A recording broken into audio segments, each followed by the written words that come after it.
Among the timeless narratives preserved in the Quran, the story of Queen Belkis, the Queen of Sheba, and Prophet Sulaiman alayhi salam stands as a profound lesson on faith, leadership, humility, and the recognition of divine truth.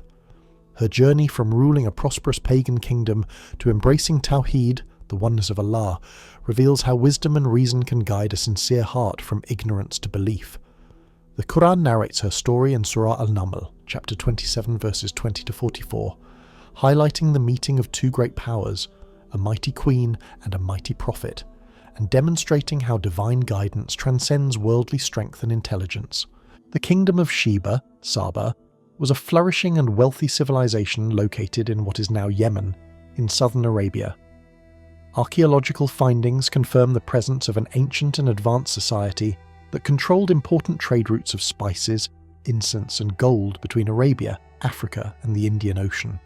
According to Tafsir ibn Kathir and other classical commentaries, the people of Sheba were known for their agricultural prosperity and technological advancements, including sophisticated irrigation systems. The Quran refers to this in another place. Indeed, there was for Saba in their dwelling place a sign, 2 gardens on the right and on the left. It was said to them, "Eat from the provision of your Lord and be grateful to him." Quran Surah Saba, chapter 34, verse 15.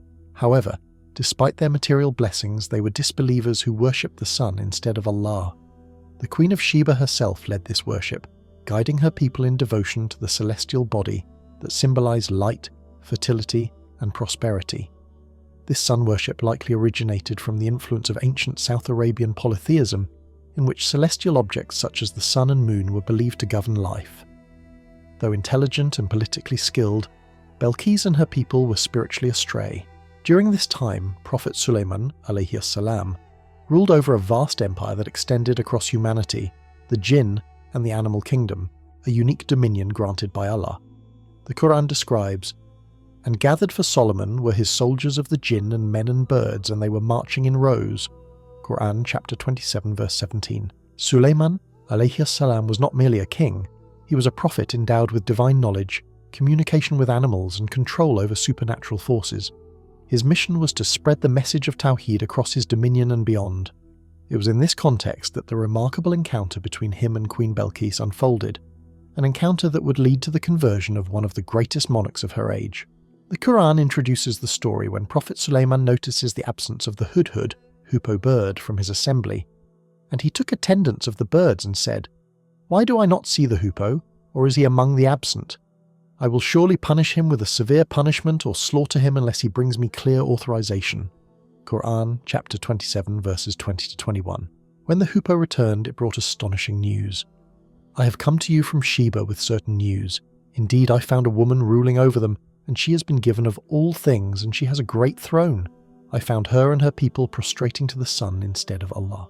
Quran chapter 27 verses 22 to 24. The bird's report highlighted not only the queen's worldly power and splendor, but also her nation's spiritual misguidance. Sulaiman's immediate response reflected his role as a prophet of Allah rather than a political conqueror. He sought to invite her to the truth, not to subjugate her through war. Sulaiman alayhi salam sent a letter to the Queen of Sheba, delivered by the hoopoe, which was both diplomatic and divinely inspired. It is from Solomon, and indeed it is as follows: "In the name of Allah, the most gracious, the most merciful. Be not haughty with me, but come to me in submission as Muslims." Quran chapter 27 verses 30 to 31. It was the first time a political correspondence began with the invocation of Allah's name, a mark of prophethood and mercy rather than tyranny. When the queen received the letter, she did not respond with arrogance or denial. Instead, she consulted her advisors, demonstrating her intelligence and prudence. She said, "O eminent ones, advise me in my affair. I would not decide a matter until you witness for me." Quran chapter 27 verse 32. Her ministers suggested warfare, confident in their military power, but the queen wisely responded, "Indeed, kings, when they enter a city, ruin it, and render the honoured of its people humbled, and thus do they do. But indeed, I will send to them a gift and see with what reply the messengers will return." Quran chapter 27 verses 34 to 35. This response displayed her strategic mind. She sought to test Sulaiman's intentions. Was he a worldly conqueror or a true messenger of God? When Sulaiman received her grand gift filled with treasures and jewels, he rejected it firmly, declaring, "Do you provide me with wealth? But what Allah has given me is better than what He has given you. Rather, it is you who rejoice in your gift." Quran chapter 27 verse 36. This powerful rejection made clear that his mission was not motivated by greed or worldly ambition, but by da'wah, calling others to Allah. He then warned that if she persisted in disbelief, he would come against her with forces beyond her imagination. However, before she could arrive to him, Sulaiman demonstrated the might Allah had given him through a miraculous display of power, an event that would humble the proud and awaken faith in the hearts of the sincere. Sulaiman asked his assembly, "O assembly of jinn, which of you will bring me her throne before they come to me in submission?" Quran chapter 27 verse 38. A powerful jinn offered to bring it before he could rise from his seat. Yet, a man who had knowledge of the book, according to Ibn Kathir, likely one of Sulaiman's righteous companions named Asif ibn Barkia, said, "I will bring it to you before your glance returns to you." And when Sulaiman saw it placed firmly before him, he said, "This is from the favour of my Lord to test me whether I will be grateful or ungrateful." Quran chapter 27 verse 40. Within an instant, Belkis' magnificent throne, a symbol of her power and pride, was miraculously transported from Yemen to Jerusalem. This was not sorcery, but a manifestation of divine power. Sulaiman's humility in that moment showed his deep recognition of Allah's supremacy. He did not boast of his power, but thanked his Lord. When Queen Belkis arrived at Sulaiman's court, she was astonished to see her throne already there. He said, "Disguise for her her throne. We will see whether she will be guided to truth or will be of those who are not guided." Quran chapter 27 verse 41. Upon seeing it, she said, "It appears to be the same, and we were given knowledge before her, and we have submitted to Allah." Quran chapter 27 verse 42. This indicated her growing recognition of the truth. She was not stubborn or arrogant. Her intellect and sincerity guided her closer to belief. To further humble her and demonstrate the limits of her perception, Sulaiman invited her to enter a palace made of crystal, whose floor was so clear it appeared to be water. Thinking it was a pool, she lifted her skirt to avoid getting it wet, only to realize it was a mirage of divine craftsmanship.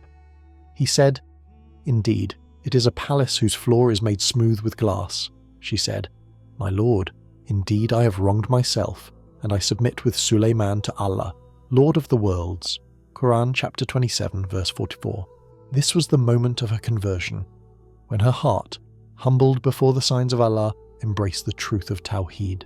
Queen Belkis' declaration, "I submit with Sulaiman to Allah, Lord of the worlds," is one of the most profound moments in the Quran. It demonstrates that faith is not inherited or forced but realized through reflection and humility. She acknowledged her past mistakes. "Indeed, I have wronged myself," and joined Sulaiman in worshipping Allah, the one true God. According to Tafsir al-Tabari and Ibn Kathir, she returned to her kingdom as a Muslim ruler, calling her people to the worship of Allah alone. Islamic scholars note that her transformation was not merely individual. It represented the submission of an entire civilization from polytheism to monotheism. The Quran's omission of her name or long details reflects its divine focus. The story is not about fame but about faith and submission. Queen Belkis exemplifies a leader who combined intelligence, diplomacy and humility. Unlike Pharaoh or Nimrod, she did not resist truth out of arrogance. Her consultation with her people, her cautious diplomacy, and her willingness to learn mark her as a model of wise governance. The Prophet said, "The strong person is not the one who overcomes others by his strength, but the one who controls himself while in anger." Sahih al-Bukhari 6114. Queen Belkis' story underscores that Islam is not confined to one tribe or nation, but a message for all humanity. Whether a queen in Yemen or a shepherd in the desert, every soul is invited to recognize Allah's oneness. "And we did not send you, O Muhammad, except as a mercy to the worlds." Quran chapter 21 verse 107. The journey of Queen Belkis, from a queen who ruled a powerful sun-worshipping kingdom to a believer who submitted to Allah, is among the most beautiful examples of divine guidance and human humility. Her story, preserved in the Quran, continues to illuminate the hearts of those who seek truth through reflection and sincerity. Through her, Allah demonstrates that no matter one's rank, wealth, or intellect, the light of faith can reach anyone willing to see beyond the illusions of the world.